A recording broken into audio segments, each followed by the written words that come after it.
Well, it was such a life, really. But always skint. Always skint, yeah. Yeah.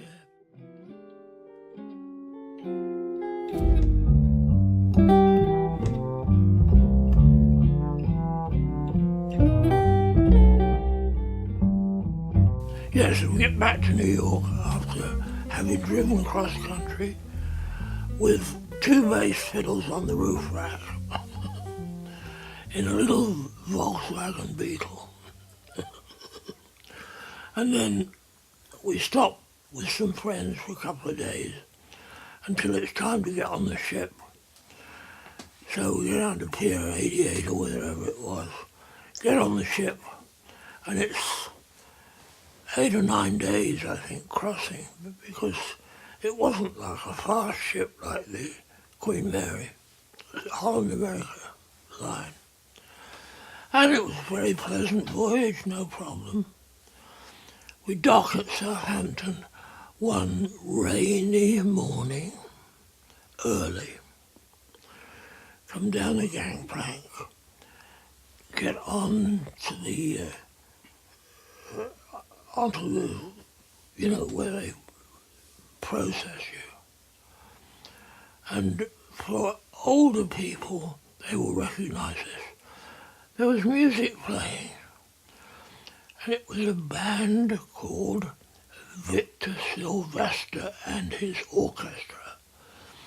Now, for those of you who are jazz players, you will know what I'm talking about. It was so rigid, exact, formal, the antithesis of jazz. And what it was a piano player in the background, a saxophone player, very exacting drum beat, and a bass, and a violin. And it was nothing like the American jazz. And my heart sank. I said, fucking hell, we're back. I was fortunate in a way because my mother welcomed us into the family house where I'd lived as a child. And she loved the grandchildren, and it was okay up to a point. But like when families get together, there's always problems. But anyway, it worked after a fashion. But what I found it so difficult was getting used to the English jazz scene as it was then. We're talking about 66. And it just didn't have the same vibe that the American scene had. So it was frustrating. I tried to make the best of it. I soon got a number of students, not just bass players, but different instruments. Because whatever reputation I had, they did value what I had to offer. So that helped to keep us alive, and whatever few gigs were available, so we survived. And Barbara, my ex-wife, she got a job at the local US air base near Northolt. So we were all right, And my mother took great delight in taking care of the grandchildren, so it was much easier than it might have been. But I found it so hard emotionally. My heart was still in America, even though America had changed and the jazz scene had more or less gone. I longed for those days, the days of 52nd Street and Broadway and Birdland and all of that, And there was Ronnie Scott's club, but that had its own clientele and also the kind of bands. Occasionally they'd book American bands, or they'd book an American horn player. Like sometime later, Roy Eldridge come over. And Roy said, how come you're not in the band? And I said, well, I'm just not flavour of the month, Roy. And he couldn't believe it, you know. But they had their own clique, of which I was not a part of. So gradually, and then there came a time when I met Bernie Cash, and we became great friends. Bernie had started with trumpet and then turned to bass and became quite popular as a bass player. And then eventually we did some recording together, including that album Contrabach. And it was that time that I really started the Wave Record Company and released some of the things I'd made in New York, plus some new things that I'd made in London. Gradually the label took shape. So apart from all the work with teaching and that, I got very involved in a label which in those days was just producing vinyl records. There were no CDs in those days. And so it became quite popular, and in those days, the records sold sufficiently that when we put a new album out, within a month or so, it earned enough money to pay for the next one. And that's how we expanded. Now that didn't last that long because gradually the formats changed. And then of course nowadays we know that it's CDs. And we've also seen with CDs that they've passed their point of greatest popularity and they hardly sell anymore. People want music, you can get it online, you don't have to pay for it, or if you do, it goes to companies like Amazon. It doesn't go to the record company that started it. So today the recording medium is in a very strange position, you know, but that's the way it is. Here we are today with it's almost like the end of an era, and I don't know what's to come. Will it be possible in the future for individuals that have some talent, do something with it, to actually make a go of it? But it's very unlikely today, unless you're of a different era, if you're into pop or some, whatever the thing is today. But you see, I'm too old to really take the pop scene today seriously.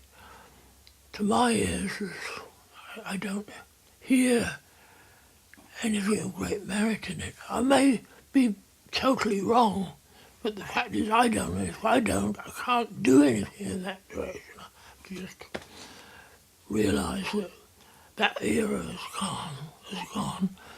Although I do know there's still plenty of people that enjoy jazz as it was, and occasionally we can still put more things out, you know.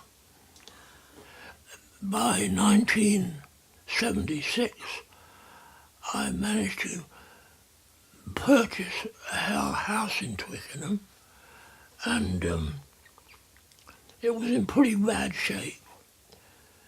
It had 13 rooms, but I mean the amount of work had to be done, and it was also structurally a little worrying.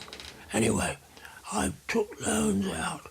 By the time I purchased the property, the banks looked upon me as a valid customer, so they allowed me to borrow money.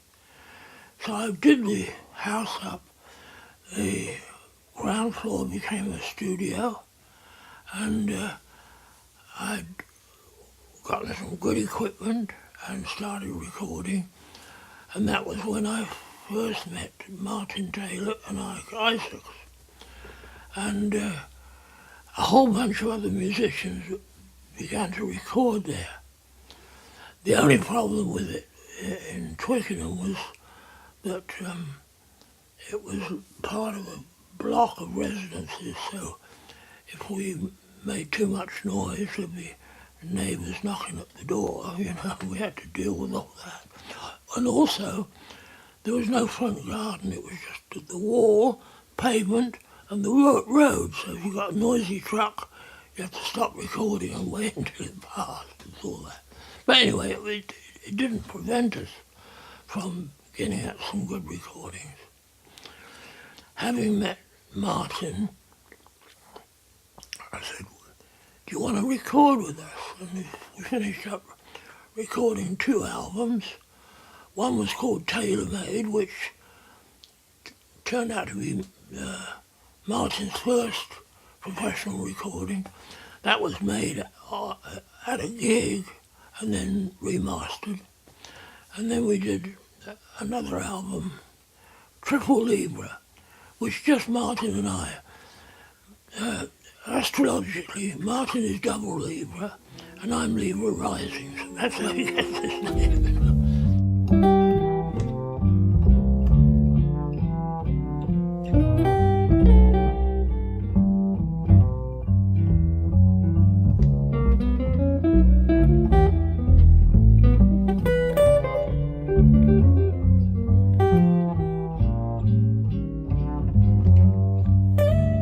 And it's a lovely, well, they're both lovely albums, you know, and they're still available today.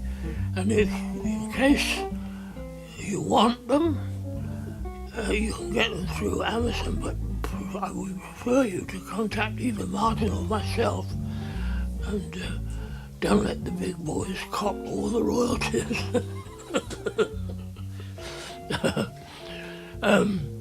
So we went on from there, just producing albums. Now today, we now have about 25 albums, most of which now are on CD, although we still have some vinyl. So for you vinyl freaks, contact Wave through the web, and we can supply some of them. Not that many, and they're very expensive, as vinyl is now. At least there's some real money there. But you see, another thing about it is like, today, in today's world, everything is money. It's not whether it's good or not, it is, will it be popular, will it make money? Obviously, it has to make some money, but it doesn't have to be greed money. Gradually, the idea settled in my mind of actually starting a new jazz club. Now, Ronnie's was the main jazz club in London, but it only survived by hiring mostly American jazz musicians, sometimes with a British rhythm section, but it didn't seem to have the same kind of vibe that I'd known in New York. So I thought, yeah, if I can start a jazz club, then we can get a new approach to the music. And a friend of mine who was an artist, and she said, look, there's a building in Hoxton Square. She said, I think it would suit you. I went to see this building. It had been an old clothing factory, one of these places where there was these huge tables and they'd roll out 50 layers of bales of cloth and come along with these saws and saw out suits and jackets and all that. And that was empty. So I negotiated and finally bought it with the help of our friendly local bank. When I say friendly, it started out that way. And maybe I should mention this now. I started out with the loans at 8%, which was kind of high in those days. We're talking about the early 80s. But what I hadn't realised is with all that was happening in London, things were getting more expensive. And I had signed a loan which was standard in those days, where the interest rate is part of what you signed for, but there's a clause which I wasn't that aware of, which said the bank has the authority to change the interest rate at any time. Well, in those days, changes didn't mean any reduction in interest rate, but hike, hike, hike. I ran the club for 10 years, but at the end of the time I was paying 19%. Now, anyone who's a businessman will know you can't sustain a business with that level of interest, because we also had to pay the VAT, and if there was any money left over, it had to go to the Treasury. I mean, it was just a nightmare. And I found myself working 16 hours a day and more just to keep feeding the bank, just to keep pushing the money in. And one of my employees reminded me of this. Every Monday morning, the local bank would phone up at 9 o'clock, "Where's the money?" And the bank were relying on our cash to continue. It took us a while to realise that we were supplying the bank with what they needed, you know. Also, the premises at Hoxton Square were offices to start with, and part of what we borrowed enabled us to open a 24-track analogue recording studio, which was state-of-the-art in those days. We're talking about mid-70s. And so the studio became very successful.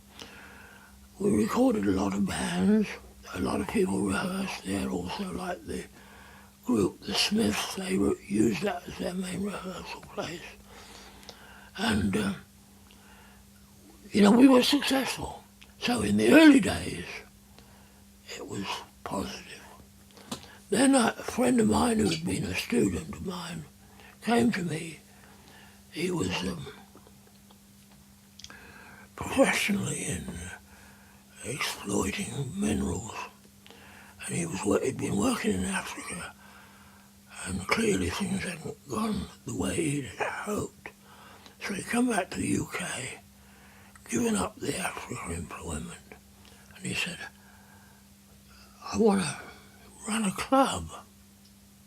But he said, "I don't have enough money." So anyway, there was a spare basement at Hoxton Square, and I said, "Well, I can supply the premises." We looked at it, if you put some money in, and he did. And between the two of us, with his injection of cash and mine and the space, we formed what became the Bass Clef. I mean, there was a lot of discussion about and I said, "Well, call it bass." He said, "You can't call it Bass Clef. Nobody will know what that means." But anyway, we did. All these names like Pie in the Sky and all that bit, rubbish, So the Bass Club opened, and it opened with Ronnie Scott's band, and it was immediately a success. We had a policy of jazz, African and Latin. We had jazz 5 days a week. We had, on a Friday night, we had Latin music. On Saturday night, we had African music. And the place heaved. I mean, we always had queues at the door. You can imagine, it was like, outwardly it looked very successful. But what I was not experienced at is when a place looks very successful, people start to think, "What, I'd like a piece of that." And eventually we lost it through all kinds of chicanery, which was nothing to do with us. But whoever was behind it, and I know a lot about who was behind it, eventually receivers decided, with our interest rates being so high, that they would foreclose. I personally owed a lot of money. So the receivers came in, and they made a list of what I owned. I owned the house in Twickenham. I had a flat in Spain. I I had these premises at Oxford Square, and I found myself in a position where I could have been without a roof over my head, in spite of done all this work and having this thing going. And yes, it wasn't making money, but it wasn't losing that much. And also, property prices were increasing. But the banks had their eyes on it. But it wasn't only the banks, it was other people too. They wanted it. And so gradually things happened, like people would say, well, yeah, the bass clavers love it. Don't bring your car because they smash your windshield. So we all had to contend with, so people began to pull back. But even at the point when I lost it, it was still very popular. There'd also been a change of staff, and the staff that I'd relied on, most of them had left, and I got some new help in which they turned out to be people who were on the side of the new owners. I wasn't aware of that, but that's the way it was. So I duly lost it, It's probably the hardest thing I've ever had to face, apart from, when somebody close to you dies. But I just couldn't believe that they could be so greedy and how they could twist the laws so that they got it, So we ran for 10 years and then I lost it. If you can imagine, it was the most shocking and seemingly impossible position. And they had an agreement with the receivers for the sum of £1. They then claimed ownership of all the recordings. Now, it had cost a lot of money, as you can imagine, not only to pay musicians, but studio time, the printing of vinyl and so forth, and just sign over by the receivers, £1. So it was fortunate that I'd kept all the paperwork. I had all the receipts that I had personally paid for all these recordings, and so I kept it. I challenged them, and then obviously this guy who had gotten all this money from Hackney to take it over, he was worried too, although I didn't realise at the time, so he didn't show up at the meeting, but sent this young lawyer who was inexperienced, and the lawyer just crumbled when I pointed out, I said, look, there's the evidence. So then, after that, I settled for the loss of at least one album, which was not a jazz album. And so we came through it. And then that was the point where Sue put her money in to really resuscitate the label. And that's when it became a CD company. I had always been interested in writing. I had written, when I lived in California, I'd written a book called Cosmic Metabolism, which focused on the work of Wilhelm Reich, who was a great scientist who had been crippled by the U.S. government. Basically, the U.S. government had pronounced that Reich's discoveries were not valid. They didn't provide any proof, but they just had that pronouncement.